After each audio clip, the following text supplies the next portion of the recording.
All right, let's dive into one of the most gripping family dramas in the biblical narrative, the story of Joseph and his brothers. This is a tale about some deep-seated guilt, a very secret test, and ultimately, a really painful journey toward reconciliation.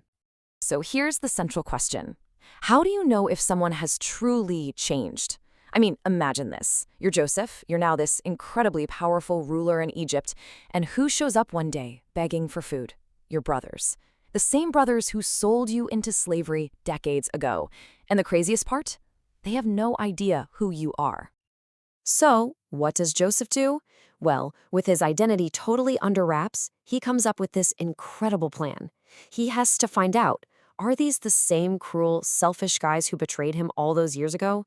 Or, just maybe, have they actually changed? And his plan is just a masterclass in psychological testing. First, he accuses them of being spies. Then he throws them in prison. And for the final step, he demands they go back and get their youngest brother, Benjamin, the father's favorite, and leave one of their own behind as collateral. He's literally forcing them to face the exact kind of loss they once inflicted on their own father. Now, this part is absolutely crucial to get. Joseph's motive here, this wasn't about revenge. It wasn't about payback. The whole test was designed to give his brothers a chance to confront what they did and, believe it or not, to actually heal. And you know what? This test starts to work almost immediately. The pressure is on, and it doesn't take long at all for this decades-old secret, this massive guilt they've been carrying, to just come bubbling right to the surface. So thinking they're totally safe, surrounded by Egyptians who don't speak their language, they start talking amongst themselves, and they finally say it out loud.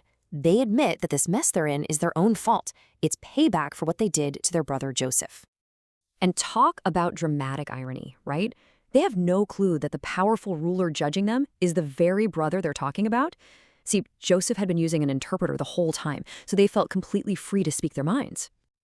But Joseph, he heard everything. And for the first time, he hears them confess. He hears their guilt. And it's so overwhelming that he literally has to turn away and weep. This shows you he isn't some cold, calculating ruler.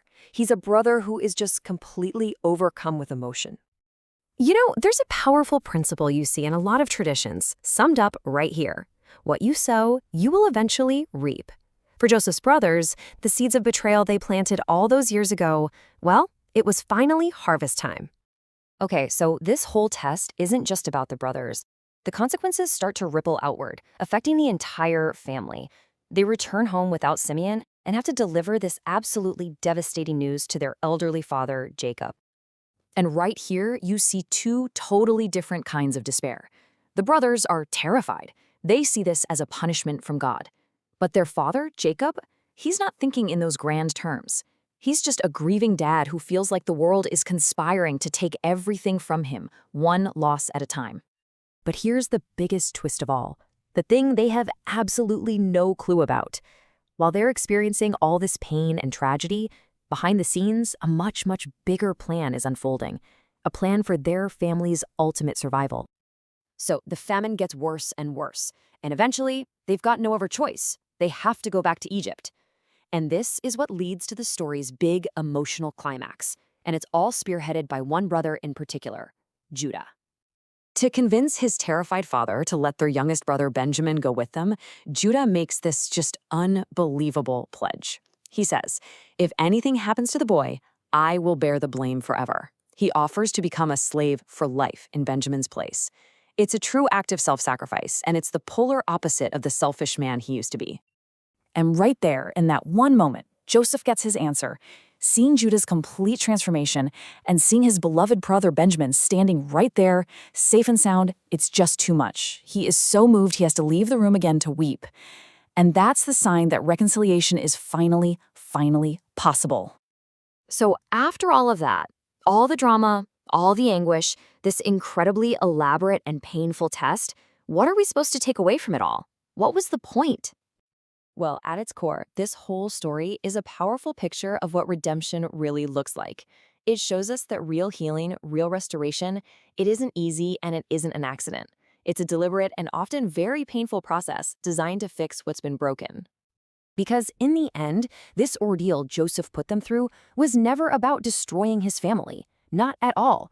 It was more like surgery. It was meant to tear them down, to break them open, so that they could finally be healed and put back together again, stronger than before.